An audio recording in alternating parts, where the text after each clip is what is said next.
For my design project, I chose to reprogram a robot I built for a previous course.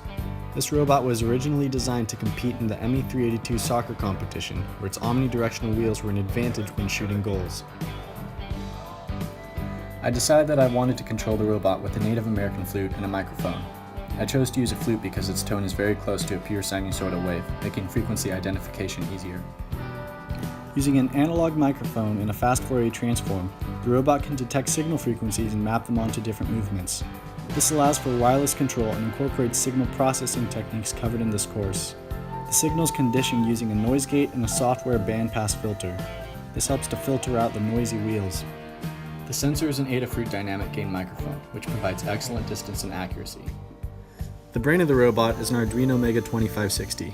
It controls two L298N H-bridge drivers, which each control two motors.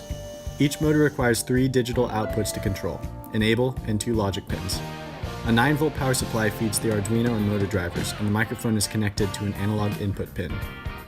There is also a high torque launcher that will activate when it hears a particular chord.